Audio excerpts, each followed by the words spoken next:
ആധുനിക ഭാരതത്തിൽ പെണ്ണ് എവിടെ നിൽക്കുന്നു, ഫെമിനിസം എവിടെ നിൽക്കുന്നു, പെണ്ണിന്റെ തുല്യതാ നീതി എവിടെ എന്ന് അന്വേഷിക്കുമ്പോൾ ഇന്ന് കാട്ടിക്കൂട്ടുന്ന കോപ്രായങ്ങളുമായി ഇത് തുലനം ചെയ്താൽ മാത്രമേ പെണ്ണിന് കരുത്തെവിടെ എന്ന് തിരിച്ചറിയാൻ സാധിക്കുകയുള്ളൂ. ഭാരതീയമായ എന്തിനെ പറ്റിയും സനാതനധർമ്മത്തിന്റെ വേരുകളുള്ള എന്തിനെ പറ്റിയും ആര് പറഞ്ഞാലും അത് നികൃഷ്ടാണെന്ന് പറഞ്ഞു കൊടുക്കാവുന്ന ഒരു വൈദേശിക സംസ്കാരം 1600 എന്ന് പറയുന്ന 1600 എന്ന് പറയുന്ന നൂറ്റാണ്ടിൽ ഇവിടെ ഈസ്റ്റ് ഇന്ത്യ കമ്പനി സ്ഥാപിതമായപ്പോ കൊണ്ടുവന്നത് ഇപ്പോഴും അനുവർത്തിച്ചു വെച്ചിട്ടുണ്ട്.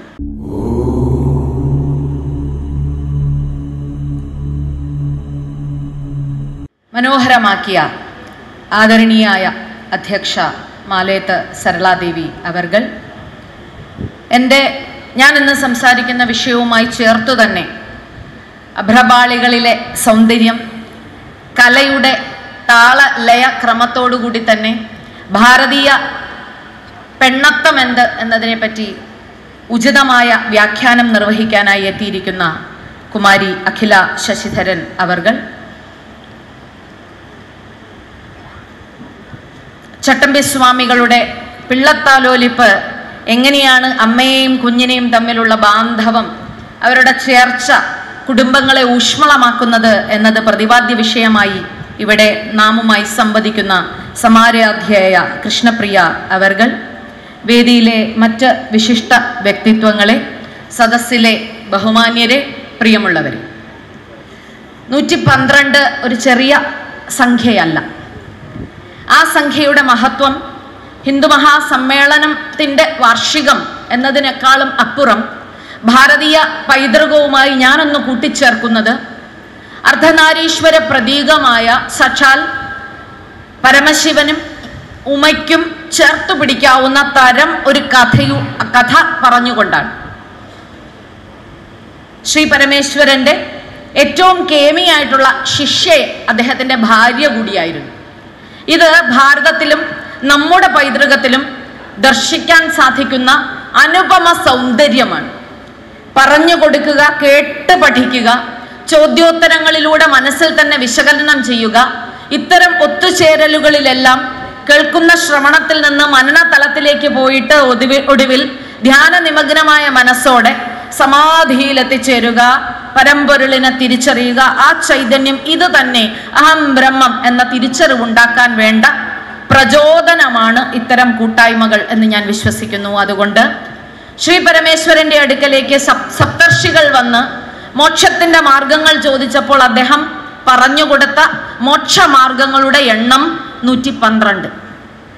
112 മാർഗങ്ങൾ സപ്തർഷികൾക്ക് ഓതിക്കൊടുത്തപ്പോൾ തൊട്ടടുത്ത് സ്നേഹിതയും ചേർച്ചയോടുകൂടി തന്നെ നിൽക്കുന്ന ഒരുപാട് ജന്മങ്ങൾ കൊണ്ട് ഉപാസനാ രൂപത്തിൽ തന്നെ ഭഗവാനെ സ്വായത്തമാക്കിയ ഭാര്യയും ശ്രീ പാർവതി ദേവിയും ഉണ്ടായിരുന്നു. പാർവതി ദേവി കേട്ടു പഠിച്ച പാഠങ്ങൾ ഭഗവാനിൽ നിന്ന് സ്വായത്തമാക്കിയിട്ട് തൻ്റെ ജീവിതം കൊണ്ട് അനുവർത്തിച്ച് അത് കാട്ടിക്കൊടുത്ത് തിരിച്ചു വന്ന പാർവതി ദേവിയെ അടുക്കലേക്ക് വന്ന ഭഗവാൻ തൻ്റെ മടിമേലിരുത്തിയെന്നും കൈകൾ കൊണ്ട് ചേർത്തു പിടിച്ചിട്ട് ആലിംഗന നിബദ്ധരായി തന്നിലേക്ക് അടുപ്പിച്ച് അവളും താനും ഒന്നാണ് എന്ന ഗംഭീരമായിട്ടുള്ള തത്വം വെളിവാക്കുമാറ് അർദ്ധനാരീശ്വരം എന്ന സങ്കല്പമുണ്ടായി എന്ന് ചരിത്രം അഥവാ മിത്ത്. ഇത് നമ്മെ പഠിപ്പിക്കുന്ന ഗംഭീരമായ പാഠം ഈ വേദികളിലെല്ലാം സനാതനധർമ്മ വിശ്വാസികൾ ഒത്തുചേരുമ്പോൾ ഈ വേദിയെ ധന്യമാക്കുന്ന വനിതാ സമ്മേളനങ്ങൾ വനിതകൾക്ക് മാത്രമുള്ളതല്ല, മറിച്ച് ഓരോ വനിതയുടെ ഉള്ളിലും ഒരു പുരുഷനുണ്ടെന്നും എല്ലാ പുരുഷനെയും പ്രബുദ്ധമാക്കുന്നത് അവൻ്റെ ഉള്ളിലെ പെണ്ണത്തം തന്നെയാണെന്നും ആണും പെണ്ണും രണ്ടല്ല, തമ്മിൽ ചേർച്ചയോടുകൂടി തന്നെ നിൽക്കേണ്ടതുണ്ട് എന്ന് കൃത്യമായി ലോകത്തിന് ബോധ്യമാക്കി കൊടുത്ത സനാതനധർമ്മ വിശ്വാസത്തിൽ സനാതനധർമ്മത്തിൻ്റെ ഒരു പരിഷത്തിൽ എത്തിച്ചേരുമ്പോൾ ആദ്യമായാണ് ചെറുകോൽപ്പുഴയുടെ ഈ മഹത് മണ്ണിൽ സംബന്ധിക്കാൻ എനിക്ക് ഭാഗ്യം ലഭിക്കുന്നത്. അത് 112ാമത്തെ ആയത് എൻ്റെ ഭാഗ്യം എന്ന് ഞാൻ മനസ്സിൽ വിചാരിക്കുന്നു. അതിനുമൊക്കെ അപ്പുറം തൻ്റെ വേദാധികാര നിരൂപണത്തിലൂടെ ആണും പെണ്ണും എങ്ങനെയെന്നും പെണ്ണിന് അറിവ് നിഷേധിക്കപ്പെടാൻ പാടില്ല, അറിവ് ചേർത്ത് പിടിക്കേണ്ടതുണ്ട് എന്നും വേദങ്ങൾ എന്ന അറിവിൻ്റെ മുത്തുകൾ ഇഷ്ടം മാതിരി തന്നെ കേമമായി തന്നെ സ്ത്രീകളിലേക്ക് വ്യാപരിക്കേണ്ടതുണ്ട് എന്ന് പറഞ്ഞു പഠിപ്പിച്ച ഗംഭീരനായിട്ടുള്ള ആചാര്യന്റെ പാദസ്പർശമേറ്റ സംഘടനയുടെ കീഴിൽ നിന്ന് അദ്ദേഹത്തിന്റെ സംഘാടക പാടവത്വം ദർശിതമായ വേദിയും ഇന്നൊരു വനിതാ സമ്മേളനത്തിനെ കൊണ്ടാടുന്നതിലുള്ള എൻ്റെ സായുജ്യവും രേഖപ്പെടുത്തിക്കൊണ്ട് തുടക്കട്ടെ. എൻ്റെ വിഷയം ഭാരതത്തിലെ ആധുനിക സ്ത്രീ സങ്കല്പം എന്നാണ്. ഈ സ്ത്രീ സങ്കല്പത്തിൽ അടുത്ത ദിവസം, കഴിഞ്ഞ ഒരു ദിവസം പത്രത്താളുകളൊന്നും മറിച്ചപ്പോൾ, 2 ദിവസം മറ്റോ ആയിട്ടുള്ളൂ, പത്രത്താളുകൾ മറിച്ചപ്പോൾ അത്ഭുതം തരുന്ന ഒരു വാർത്തയുണ്ടായി. ഭാരതത്തിൽ മാത്രമാണ് ലോകമെമ്പാടുമുള്ള പൈലറ്റുമാരുടെ എണ്ണം എടുക്കുമ്പോൾ അതിൽ വനിതാ പൈലറ്റുമാരുടെ എണ്ണത്തിൽ മുൻപന്തിയിൽ നിൽക്കുന്ന ലോകത്തെ എല്ലാ രാഷ്ട്രങ്ങളെയും പിന്നിലാക്കിക്കൊണ്ട് നമ്പർ 1 ആയിട്ട് നിൽക്കുന്നത് ഭാരതമാണ്, നമ്മുടെ രാഷ്ട്രമാണ്.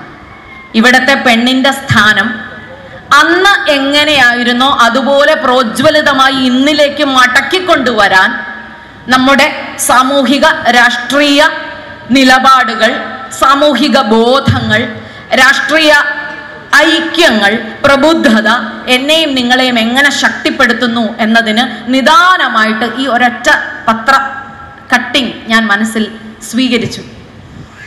ലോകമെമ്പാടുമുള്ള രാഷ്ട്രങ്ങളെല്ലാം ഫെമിനിസം എന്ന് പറയുന്നത്, പ്രത്യേകിച്ചും ആധുനിക ഭാഷയിൽ 13-ാം നൂറ്റാണ്ടിൽ യൂറോപ്പിൽ ഉണ്ടായി എന്ന് ശ്ലാഘിക്കുമ്പോൾ, ആണും പെണ്ണും തുല്യ ശക്തിയോടുകൂടി നിൽക്കേണ്ടതുണ്ട് എന്ന് പറഞ്ഞത് മുഴുവൻ വൈദേശികരാണ് എന്ന് കൊട്ടിഘോഷിക്കുമ്പോൾ, അതിനൊക്കെ യുഗങ്ങൾക്ക് മുമ്പ്, നൂറ്റാണ്ടുകൾക്ക് മുമ്പ്, ലക്ഷക്കണക്കിന് വർഷങ്ങൾക്ക് മുമ്പ് ഒരു സനാതന ധർമ്മം എന്ന ഒരു വ്യവസ്ഥ ഇവിടെ ഉണ്ടായിരുന്നുവെന്നും അത് ആണിനെയും പെണ്ണിനെയും തോളോട് തോള് ചേർന്ന് ഗംഭീരമായ കുടുംബം എന്ന സങ്കല്പം പടുത്തുയർത്താൻ നീയും ഞാനും വെവ്വേറെയല്ല, ഒന്നാണ് എന്ന് അർദ്ധനാരീശ്വര സങ്കല്പത്തിലൂടെ വരച്ചുവെച്ചുവെങ്കിൽ ആ വരച്ചുവെക്കലിനെ ഇന്ന് ചേർത്തൊന്ന് വായിക്കാനാണ് എൻ്റെ ശ്രമം. ആധുനിക ഭാരതത്തിൽ പെണ്ണെവിടെ നിൽക്കുന്നു, ഫെമിനിസം എവിടെ നിൽക്കുന്നു, പെണ്ണിന്റെ തുല്യതാ നീതി എവിടെ എന്ന് അന്വേഷിക്കുമ്പോൾ ഇന്ന് കാട്ടിക്കൂട്ടുന്ന കോപ്രായങ്ങളുമായി ഇത് തുലനം ചെയ്താൽ മാത്രമേ പെണ്ണിന് കരുത്തെവിടെ എന്ന് തിരിച്ചറിയാൻ സാധിക്കുകയുള്ളൂ. ആണും പെണ്ണും തുല്യം എന്ന് പറയുകയോ അതിനെ തത്തുല്യമായി നിർത്തേണ്ടതില്ല എന്ന് ചെറുപ്രായത്തിൽ തന്നെ എനിക്കറിയാമായിരുന്നു. എനിക്ക് പ്രത്യേകിച്ച് ജ്ഞാനമോ അറിവോ വായനയിലൂടെ ഒന്നും സ്വായത്തമാക്കിയതല്ല. ഒരു പ്രഭാഷണമൊക്കെ കഴിഞ്ഞ് അല്ലെങ്കിൽ ഒരു പ്രസംഗവേദിയിൽ ഒരു പ്രസംഗം നടത്തിയിട്ട് തിരിച്ചിറങ്ങുമ്പോൾ കൂട്ടുകാർ തന്നെ അല്ലെങ്കിൽ ഒപ്പം നിൽക്കുന്ന ആളുകൾ അഭിനന്ദനമായി പറയാറുള്ളത്, നീ ആണിനെ പോലെ സംസാരിക്കുന്നു എന്നാണ്. മിടുക്കായിട്ടാണ് അത് പറയുന്നതെങ്കിലും എന്നെ അത് വല്ലാതെ ലജ്ജിപ്പിച്ചിരുന്നു. ആണിനെ പോലുള്ള ഒരു മിടുക്കല്ല പെണ്ണിന് വേണ്ടത്, മറിച്ച് പെണ്ണത്തം ഘോഷിക്കാനുള്ള കരുത്താണ് അത് അവൾക്ക് അവിടെയുണ്ട്. നമ്മുടെ പൂർവ്വസൂരികൾ അത് പല രീതിയിൽ പറഞ്ഞു തന്നിട്ടുണ്ട്. പ്രാർത്ഥനാ മന്ത്രങ്ങളിൽ തന്നെ 28 വ്യവസ്ഥകളിൽ യാ ദേവി സർവഭൂതേഷു മാതൃരൂപേണ, സിദ്ധിരൂപേണ, ശ്രദ്ധാരൂപേണ, ശക്തിരൂപേണ എന്ന് പറഞ്ഞു തന്നെ വെക്കുന്നുണ്ട്. ആണിനോളം കഴിവ്, ആണിനെ പോലെയാവുക, ആണിന്റെ ഒപ്പം നിൽക്കുക, ഇതിന്റെ ആവശ്യമില്ല. കേമമായ പെണ്ണത്തം ഉണ്ടാകാൻ വേണ്ട ഗംഭീരരായിട്ടുള്ള പൂർവ്വസൂരികൾ നമുക്കുണ്ടായിരുന്നു, ആചാര്യസ്ഥാനത്ത് തന്നെ. ഗാർഗിയും മൈത്രേയും ലോപമുദ്രയും ഒക്കെ അവരുടെ പേരിൽ തന്നെ ചേർത്ത് നിർത്താമെങ്കിലും സാക്ഷാൽ ജ്ഞാനത്തിൻ്റെതായിട്ടുള്ള രഥം തെളിച്ച സാക്ഷാൽ ശങ്കരാചാര്യരെ നേർക്കുനേർ നിർത്തി സംഭ്രമിപ്പിച്ച മണ്ഡനമിശ്രന്റെ ഭാര്യയായ ഉദയഭാരതി അഥവാ ഭാരതിയാണ് എന്നും എൻ്റെ ഐഡിയൽ അഥവാ എൻ്റെ ഐഡൽ അല്ലെങ്കിൽ എൻ്റെ വിഗ്രഹം. ഉദയഭാരതിയുടെ പ്രത്യേകത മണ്ഡനമിശ്രന്റെ അറിവും സാക്ഷാൽ ശങ്കരാചാര്യരുടെ അറിവും തുല്യമായി ഉണ്ട് എങ്കിൽ മാത്രമേ മോഡറേറ്ററിന്റെ സ്ഥാനത്ത് നിൽക്കാൻ ഭാരതിക്ക് സാധിക്കൂ. അതുണ്ടായിരുന്നു എന്നും ദിഗ്വിജയം നേടാനായിട്ടോ സർവജ്ഞ പീഠത്തിലേക്ക് കടന്നു പോകാനോ ശങ്കരാചാര്യർക്ക് സാധിക്കുന്ന ആ ഉരയ്ക്കുന്ന ക്രമമുണ്ടല്ലോ, ആ ക്രമത്തെ പ്രോജ്വലിതമാക്കിയത് തീർച്ചയായും ഭാരതിയുടെ സാന്നിധ്യം തന്നെയെന്നും ശങ്കരാചാര്യരെ മുട്ടുകുത്തിക്കാനോ ചോദ്യത്തിന്റെ മുൾമുലയിൽ നിർത്താനോ അവർക്ക് സാധിച്ചുവെങ്കിൽ പെണ്ണ് എന്ന് പറയുന്നതിനെ, ആചാര്യ എന്ന് പറയുന്നതിനെ അറിവുമായിട്ടാണ് ഭാരതം എന്നും തുലനം ചെയ്തത് എന്ന് കാണാം. നാട്ടിലെ അമ്മ ദൈവങ്ങളെ കൂട്ടിച്ചേർത്ത് വായിച്ചിട്ട് വേണം ഇന്ന് ഇതിലേക്കൊന്ന് വരാൻ. അമ്മ ദൈവങ്ങൾ എന്ന സങ്കല്പം തന്നെ, ദേവതാ സങ്കല്പം തന്നെ വന്നത് ഒരുപക്ഷെ ദേവന്മാർക്ക് ഒരാളെ നിഗ്രഹിക്കാൻ കഴിവില്ലാതെ വരുമ്പോൾ, കരുത്തില്ലാതെ വരുമ്പോൾ അതിന് മേളിലായിട്ട് സമാഹരിച്ച ശക്തി സംഭരിച്ചിട്ട് ഒന്നിനെ, അവരുടെ എല്ലാം സമാഹരിച്ച ഊർജം, കരുത്ത് ചേർത്ത് പിടിച്ചുകൊണ്ട് അമ്മയ്ക്ക്, ഭഗവതിക്ക്, ദേവിക്ക് ജന്മം നൽകുന്നു എന്ന സങ്കല്പം. അപ്പോ ആണും പെണ്ണും എന്ന അർത്ഥത്തിൽ അമ്മ എന്നും ഉയരത്തിൽ തന്നെയാണ്. സാക്ഷാൽ സ്വാമി വിവേകാനന്ദൻ അത് ഗംഭീരമായി തന്നെ തൻ്റെ ഷിക്കാഗോ പ്രഭാഷണം തുടങ്ങിയ യൂറോപ്യൻ അമേരിക്കയിലെ ജൈത്രയാത്രയിൽ കാട്ടിത്തരുന്നുണ്ട്. അദ്ദേഹത്തിന്റെ ഗംഭീരമായ പ്രസംഗങ്ങളിൽ അദ്ദേഹത്തിൽ അനുരുക്തയായി ഒരു വിദേശ വനിത സ്വാമിജിയുടെ അടുക്കലേക്ക് പോവുകയും, സ്വാമിജി അവിടുന്ന് എനിക്ക് ഒരു പുത്രനെ നൽകിയാലും എന്ന് നിർലജ്ജം പറഞ്ഞപ്പോൾ യാതൊരു മടിയും കൂടാതെ സുസ്മേരവദനായി തന്നെ എണീറ്റ് ആ സ്ത്രീയുടെ അടുക്കലേക്ക് പോയി സാഷ്ടാംഗ പ്രണാമം നടത്തിയിട്ട്, അമ്മേ, ദേ അവിടുത്തെ സുപുത്രൻ, ദാ സ്വീകരിച്ചാലും എന്ന് പറയാൻ ഭുവനേശ്വരി ദേവിയുടെ മകന് സാധിച്ചു എങ്കിൽ ഇതാണ് ഭാരതീയ സംസ്കൃതി ലോകത്തിന് കൊടുക്കുന്ന ശക്തി കേന്ദ്രം, ശക്തിപീഠം. നമ്മുടെ നാട്ടിൽ വെവ്വേറെ ശക്തിപീഠങ്ങൾ ഉള്ളത് ഒക്കെ നമുക്കറിയാം. അത് തീർച്ചയായും എനിക്ക് ശേഷം സംസാരിക്കുന്ന ആളുടെ വിഷയം തന്നെയാണ്. ഞാൻ അതിലേക്ക് കടക്കുന്നില്ല. ഒരു 14 വയസ്സുകാരനായിട്ടുള്ള കുട്ടിയെ ചേർത്ത് പിടിച്ചിട്ട് തൻ്റെ ശരീരത്തിന്റെ മേൽഭാഗം നഗ്നമാക്കി വെച്ചുകൊണ്ട് സ്ത്രീയുടെ സ്വാതന്ത്ര്യം ഘോഷിക്കപ്പെടുന്ന ഒരു നാട്ടിൽ, ഒരു മണ്ണിൽ നിന്നുകൊണ്ടാണ് ഞാൻ സംസാരിക്കുന്നത്. തൻ്റെ മകനോട് അവന്റെ മനസ്സിന്റെ സന്ത്രാസങ്ങളിലേക്ക് അവനെ ഇടപെടുത്താൻ വേണ്ടി ശരീരം തന്നെ, സ്വശരീരം ഉപകരണമാക്കി കൊടുക്കുന്ന അമ്മ ലോകത്തിന് എന്ത് സന്ദേശമാണ് കൊടുക്കുന്നത് എന്ന് എനിക്കറിയില്ല. ആദരണീയായ അധ്യക്ഷ ഇവിടെ സംസാരിച്ചപ്പോൾ എങ്ങനെയാണ് ഗർഭകാലം ഒരു അമ്മയ്ക്ക് ദുഃഖകരമാവുന്നതെന്നും ആ ദുഃഖകാലം സുഖേന ജനയത്രി കൊണ്ട് നടക്കുന്നതും കൊണ്ടാടുന്നത് എന്നും പറഞ്ഞപ്പോൾ ഞാൻ ഈ ആധുനിക ജനയത്രികളുടെ ഇത്തരം അപചയത്തെ ഒന്ന് നോക്കിക്കാണുകയാണ്. സാക്ഷാൽ മാതാ അമൃതാനന്ദമയി അമ്മയുടെ രൂപത്തിലായി നമ്മുടെ മുമ്പിൽ അവതരിക്കുമ്പോൾ സ്ത്രീ ശക്തിയായി തന്നെ, ഒരു പക്ഷേ നിരക്ഷരമായിട്ടുള്ള ഒരു ഇടം, സബാൾട്ടേൺ എന്നോ മാർജിനലൈസ്ഡ് എന്നോ പാർശ്വവൽക്കരിക്കപ്പെടുന്നോ അധസ്ഥിതമെന്നോ നമുക്ക് പേരെടുത്ത് പറയാവുന്ന ഒരു കുലം, അവിടെ നിന്ന് പുറത്തേക്ക് വന്നിട്ട് ലോകത്തിന്റെ മുഴുവൻ അമ്മയായി നിൽക്കുന്നുവെങ്കിൽ ആ അമ്മയാണ് ആധുനിക ഭാരതത്തിലെ എൻ്റെ മാതൃക.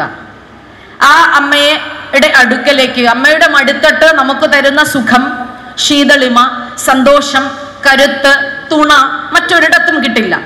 ആ അമ്മ ചേർത്ത് പിടിക്കുമ്പോൾ ആ അമ്മയുടെ ചെവിയിൽ തന്നെ, അല്ലെങ്കിൽ അമ്മയുടെ നെഞ്ചിലേക്ക് ചേർന്ന് നിന്നുകൊണ്ട് നമ്മുടെ ദുഃഖങ്ങൾ കണ്ണീരുകളായി ഞാനും നിങ്ങളും ഒഴുക്കി വിടുമ്പോൾ അത് നമുക്ക് തരുന്ന ആധുനിക ഭാരതത്തിലെ സ്ത്രീയായ ശക്തമായ സന്ദേശമാണ്.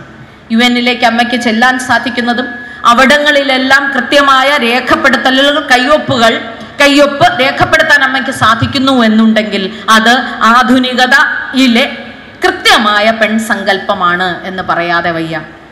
ഇന്നത്തെ ഭാരതത്തിനെ ഒന്ന് നോക്കുക. ആധുനിക ലോകത്ത് കൽപ്പന ചൗള പോയത് വിദേശത്തു നിന്നാണെങ്കിലും ഭാരതീയയാണ് എന്നതുകൊണ്ട് ചേർത്ത് പിടിക്കുന്നു നാം. സുനിത വില്യംസ് അതിന് രക്തസാക്ഷിയുടേതായിട്ടുള്ള ഒരു പരിച്ഛേദം കൽപ്പന ചൗളയ്ക്കുള്ളതുപോലെ തന്നെ സുനിത വില്യംസിനില്ല, പാതി ഭാരതീയയാണ് എന്ന് പറഞ്ഞ് നാം വെക്കുമ്പോൾ ആ ഭൂഗോളങ്ങളെ എടുത്ത് അമ്മാനമാടുന്ന പ്രക്രിയയിലും ആധുനിക പെണ്ണിന്റെ പങ്കാളിത്തം നമുക്ക് കാണാൻ സാധിക്കും.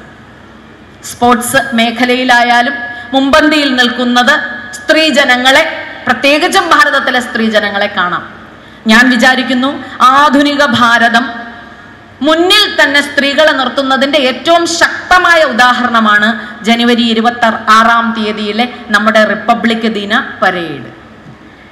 പെണ്ണിന്റെ കരുത്തിനെ പറ്റി, പെണ്ണത്തം എന്താണ് എന്ന് കൃത്യമായി തന്നെ പല രൂപത്തിൽ അവതരിപ്പിച്ചപ്പോൾ സാധ്യമല്ലാത്തതൊന്നുമില്ല പെണ്ണിന് എന്ന്, സ്ത്രീക്ക് എന്ന് ഉറക്കെ പ്രഖ്യാപിക്കുന്ന, എൻ്റെയും നിങ്ങളുടെയും ഒക്കെ ആത്മവിശ്വാസം വർദ്ധിപ്പിക്കുന്ന ഒരു ഇനം തന്നെയായിരുന്നു, ഒരു ഇടം തന്നെയായിരുന്നു അത്. ഇന്ന് നാം നേരിടുന്ന ഏറ്റവും വലിയ വെല്ലുവിളി, പ്രത്യേകിച്ചും അമ്മമാർ നേരിടുന്ന ഏറ്റവും വലിയ വെല്ലുവിളി, കുന്തിയും ഗാന്ധാരിയും നമുക്കിടയിൽ തന്നെ വ്യാപരിക്കുന്നു എന്നത് തന്നെയാണ്. കണ്ണുകെട്ടപ്പെടുന്ന അമ്മമാർ എന്താണ് ചെയ്യേണ്ടത്, എങ്ങനെയാണ് പെരുമാറേണ്ടത് എന്നറിയാത്ത, എങ്ങനെയാണ് കുട്ടികളെ വളർത്തേണ്ടത് എന്ന് തിരിച്ചറിയാത്ത, എത്ര നാര്യസ്തു പൂജ്യന്തേ, അവിടെയാണ് അമ്മമാർ അല്ലെങ്കിൽ അവിടെയാണ് ദേവതമാർ രമിക്കുന്നത്. അല്ലാത്ത ഇടമെല്ലാം പിശാചുക്കളുടെ ഇടമോ അസുരന്മാർ വാഴുന്ന ഇടമോ ആണ് എന്ന തിരിച്ചറിവില്ലാതെ മക്കൾ ചെയ്യുന്ന കുറ്റമോ സമൂഹത്തിലെ അനീതികളോ സമൂഹത്തിലെ ദുർവ്യവസ്ഥകളോ കാണാതെ പോവുകയോ കണ്ടില്ല എന്ന് നടിക്കുകയോ ചെയ്ത് കുട്ടികളെ തന്നെ കുരുതി കൊടുക്കുന്ന അമ്മമാരെ നാം കാണുന്നു. അധ്യക്ഷ, കൊല്ലുന്ന മക്കളെ പറ്റി പറഞ്ഞപ്പോൾ ഞാൻ കൊല്ലുന്ന അമ്മമാരെ പറ്റി അവിടെ നിന്ന് ചിന്തിക്കുകയായിരുന്നു. അമ്മ എന്നത് ഒരു സാന്ത്വനമായി തന്നെ നാം നോക്കി നിൽക്കെ ആധുനിക ലോകത്ത് ഭയപ്പെടുത്തുന്ന ദൃശ്യങ്ങൾ ധാരാളമുണ്ട്.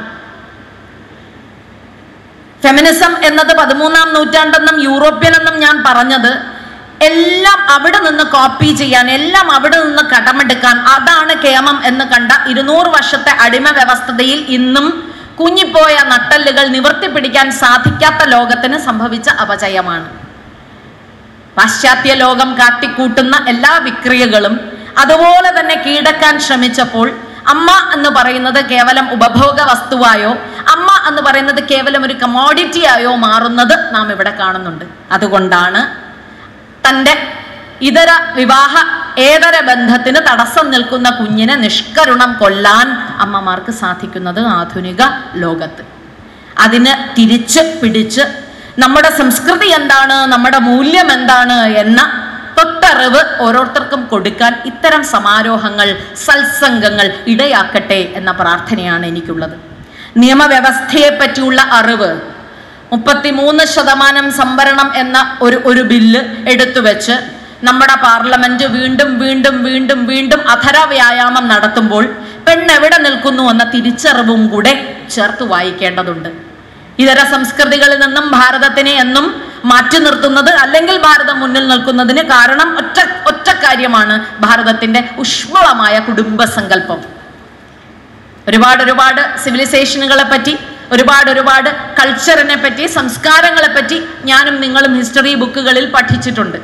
ആ സംസ്കാരങ്ങളെല്ലാം കെട്ട് ഇല്ലാതെയായി പോയിട്ടും ഇന്നും നെടുനായകത്വം വഹിച്ചു തന്നെ അകത്തും പുറത്തുമുള്ള ശക്തികൾ ദീർഘകാലം ആക്രമിച്ചിട്ടും കെടാതെ ഈ സംസ്കാരം ഇങ്ങനെ പ്രോജ്വലിതമായി നിൽക്കുന്നുവെങ്കിൽ അതിനർത്ഥം ഈടുറ്റ ഒരു കുടുംബ വ്യവസ്ഥ നമുക്കുണ്ടായിരുന്നു എന്നതാണ്.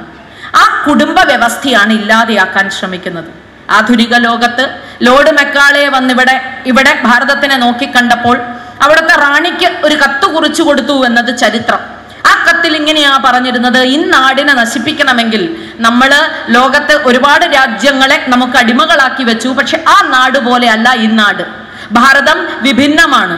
റാണിക്ക് അയച്ച കത്തിൽ പറഞ്ഞിരിക്കുന്ന പ്രതിപാദ്യ വിഷയം അതാണ്. ഇപ്പോഴും ബ്രിട്ടീഷ് മ്യൂസിയത്തിൽ ആ കത്ത് സൂക്ഷിച്ചു വെച്ചിട്ടുമുണ്ട്. ഈ നാടിനെ, ഭാരതത്തിനെ നശിപ്പിക്കണം എന്നുണ്ടെങ്കിൽ ഭാരതീയരുടെ ഉള്ളിലുള്ള അഹംബോധം, അഭിമാനബോധം ഇല്ലാതെയാക്കണം. നമ്മുടെ നാടില് ഓരോ ഭാരതീയന്റെയും ഉള്ളിൽ അന്നാള് വരെ എത്ര അധിനിവേശങ്ങൾ ഉണ്ടായി, എത്ര കൊള്ളരുതായികകൾ ഈ നാട്ടിൽ നടന്നുവെങ്കിലും കെടാതെ നാം സൂക്ഷിച്ച ഉജ്ജ്വലമായ നമ്മുടെ സംസ്കൃതി പാഠമുണ്ടായിരുന്നു. ആ പാഠത്തെ ഇല്ലാതെയാക്കാനുള്ള ശ്രമമാണ് ലോർഡ് മക്കാളെ ആദ്യം ഇവിടെ നടപ്പിൽ വരുത്തിയത്. ഇവിടെ ഇൻട്രൊഡ്യൂസ് ചെയ്ത, ഇവിടെ കൊണ്ടുവന്ന ആംഗലേയ ഭാഷാ വിദ്യാഭ്യാസം ഉറക്കെ ഈ നാട്ടിലെ ജനങ്ങളോട് പറഞ്ഞു, നിങ്ങൾക്കുള്ള അറിവ് ഒന്നുമല്ല, യഥാർത്ഥ അറിവ് ഞങ്ങളുടേതാണ്. നിങ്ങളുടെ സംസ്കാരം ഒന്നുമല്ല, യഥാർത്ഥ സംസ്കാരം പാശ്ചാത്യമാണ്. അന്ന് പ്രതിരോധങ്ങൾ ഉണ്ടായിരുന്നു. പ്രതിരോധം ആധുനിക കാലഘട്ടങ്ങളിലെ സ്വാതന്ത്ര്യ സമരം തന്നെ ഒന്ന് പരിശോധിച്ചാൽ അറിയാം. നെടുനായകത്വം വഹിച്ചത് ഒരു പെണ്ണായിരുന്നു. അത് സാക്ഷാൽ ഝാൻസി റാണി ആയിരുന്നു. ഝാൻസി റാണിയെ പറ്റിയും ചേർത്ത് വായിക്കാവുന്നത് കേണൽ റോസിന്റെ ഒരു എഴുത്താണ്. ആ എഴുത്തിൽ വെട്ടേറ്റ് താഴെ മരിച്ചു കിടക്കുന്ന മൃതപ്രായായ അല്ലെങ്കിൽ മൃതമായി തന്നെ കിടന്ന അവരുടെ ശരീരം നോക്കിയിട്ട് I have met a man എന്ന് അദ്ദേഹം പറഞ്ഞു.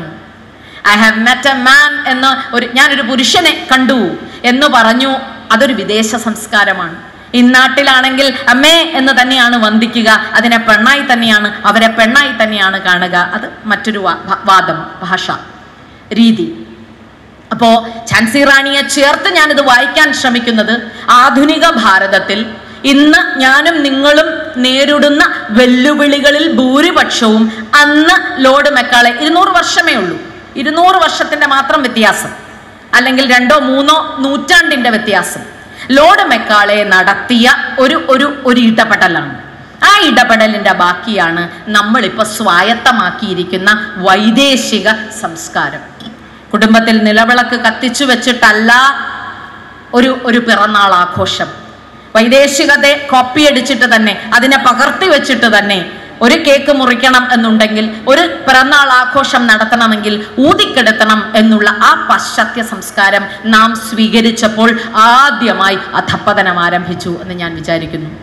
അമ്മമാർ തിരിച്ചു പിടിക്കേണ്ടത്, സ്ത്രീകൾ മനസ്സിലാക്കിയെടുക്കേണ്ടത്, തങ്ങളുടേതായിട്ടുള്ള ഇടങ്ങൾ അവർ കണ്ടെത്തണമെങ്കിൽ അത് ലീഗലായിട്ടുള്ള അഥവാ നിയമപരമായിട്ടുള്ള കാര്യങ്ങളാണെങ്കിലും സാമൂഹികമായും സ്ത്രീക്ക് കൊടുക്കുന്ന നീതി ഇത്തരം സമാരോഹങ്ങൾക്ക് സാധിക്കട്ടെ.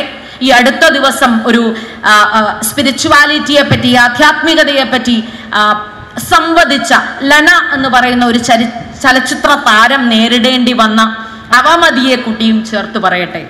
ഭാരതാംബയായി വേഷം ഇട്ട ഒരു ചലച്ചിത്ര താരത്തിന് കേൾക്കേണ്ടി വന്ന പഴിയുടെ ബാക്കി ചേർത്താണ് ഇത് വായിക്കേണ്ടത്. ഭാരതീയമായ എന്തിനെ പറ്റിയും, സനാതനധർമ്മത്തിന്റെ വേരുകളുള്ള എന്തിനെ പറ്റിയും ആര് പറഞ്ഞാലും അത് നികൃഷ്ടാണെന്ന് പറഞ്ഞു കൊടുക്കാവുന്ന ഒരു വൈദേശിക സംസ്കാരം 1600 എന്ന് പറയുന്ന 1600 എന്ന് പറയുന്ന നൂറ്റാണ്ടിൽ ഇവിടെ ഈസ്റ്റ് ഇന്ത്യ കമ്പനി സ്ഥാപിതമായപ്പോൾ കൊണ്ടുവന്നത് ഇപ്പോഴും അനുവർത്തിച്ചു വെച്ചിട്ടുണ്ട്. മറ്റു മതങ്ങളെ പറ്റി പറയില്ലേ, അതൊന്നും നമ്മുടെ വിഷയമല്ല. കാരണം എല്ലാറ്റിനെയും സ്വന്തമായി സ്വീകരിച്ച ഒരു തതിയാണ് നാം. എന്നും അങ്ങനെ തന്നെയായിരുന്നു. പക്ഷേ എൻ്റെ ധർമ്മത്തെ പറ്റി, എൻ്റെ ധർമ്മം തന്നെയാണ് എന്നെ രക്ഷിക്കുക എന്നാണ് ഉറക്കെ നമ്മുടെ ആപ്തവാക്യം. ഇതിനെ മതം എന്നല്ല പറയുക, മറിച്ച് ധർമ്മവ്യവസ്ഥയാണ്. അതുകൊണ്ട് തന്നെയാണ് പഞ്ചകന്യമാർ എന്ന് മഹാഭാരതവും രാമായണവും ചേർത്ത ഇതിഹാസം ഇത് ഇവിടെ സംഭവിച്ചു എന്ന അർത്ഥത്തിൽ തന്നെ പറയുന്നതിൽ സിലക്ഷൻ നടത്തിയിരിക്കുന്ന, തിരഞ്ഞെടുക്കൽ നടത്തിയിരിക്കുന്ന 5 സ്ത്രീകളെ കേന്ദ്രീകരിച്ചാൽ അവരുടെ ജീവിതം നോക്കിയാൽ തന്നെ തിരിച്ചറിയാൻ സാധിക്കുന്നത്. പക്ഷേ വിദേശികളുടെ രംഗപ്രവേശത്തോടുകൂടി, പ്രത്യേകിച്ചും ഇംഗ്ലീഷുകാരുടെ രംഗപ്രവേശത്തോടുകൂടി നമ്മെ തോപ്പിക്കാൻ, ഇല്ലാതെയാക്കാൻ അവർ നടത്തിയ കടന്നുകയറ്റത്തിന്റെ ബാക്കിയാണ് ഇന്നും പാശ്ചാത്യ സംസ്കാരമാണ് കേമം എന്ന തിരിച്ചറിവ്. ഞാനൊരു കോളേജിൽ 28 വർഷമായി പ്രവൃത്തിയെടുക്കുന്നു. 18നും 23നും ഇടയ്ക്ക് പ്രായമുള്ളവരെ കാണുന്നു. ആണ് പെണ്ണാകുന്നതും പെണ്ണാണാകുന്നതും വേഷവിധാനത്തിലൂടെ, ശരീരത്തിന്റെ രൂപപ്പെടുത്തലിലൂടെ കണ്ടുകൊണ്ടേയിരിക്കുന്നു. കമ്മലിടുന്നത്, മാലയിടുന്നത്, കൺമഷി എഴുതുന്നത്, പൊട്ട് കുത്തുന്നത്, മേക്കാത് കുത്തുന്നത്, മുക്കുത്തി കുത്തുന്നത് ഒക്കെ ആണിന്റെ സ്വന്തം ആയി മാറിയിട്ട്, തലമുടി വളർത്തുന്നത് ഒക്കെ ആയിട്ട് ജെൻഡറിനെ പൊളിക്കുക എന്നുള്ള തത്വം ശരിയോ തെറ്റോ വിവക്ഷിക്കേണ്ടതാണ്. പക്ഷേ അത് നമ്മെ പറയാതെ പഠിപ്പിക്കുന്ന ഒരു പാഠമുണ്ട്. അത് പാശ്ചാത്യ പാഠമാണ്. ആ പാഠം തീർച്ചയായും ആധുനിക ക്രമത്തിൽ, ആധുനിക ഭാരതത്തിൽ ഇടപെടൽ നടത്തേണ്ട സ്ത്രീകളുടെ നട്ടെല്ല് നിവർത്തി തന്നെ പിടിക്കേണ്ടതുണ്ട്, കരുപിടിപ്പിക്കേണ്ടതുണ്ട്. നമ്മുടെ ധർമ്മത്തിനെ സമാഹരിക്കുന്നത് വഴി, നമ്മുടെ സംസ്കൃതിയെ സ്വീകരിക്കുന്നത് വഴി, നമ്മുടെ സംസ്കൃതിയുടെ മറഞ്ഞു കിടക്കുന്ന മുത്തുകൾ തിരിച്ചറിയുന്നത് വഴി, അത് കർമ്മപാതയിൽ രേഖപ്പെടുത്തുന്നത് വഴി ഇന്നാട്ടിലെ പ്രോജ്വലിത വ്യക്തിത്വങ്ങളാകാൻ ഓരോ അമ്മയ്ക്കും ഓരോ സ്ത്രീക്കും കഴിയട്ടെ. കാരണം സ്ത്രീ വളർന്നു വലുതാകുമ്പോഴാണ്, അവൾ വികസിക്കുമ്പോഴാണ് ഒരുപക്ഷെ നാട് വികസിക്കുക. നന്ദി, നമസ്കാരം.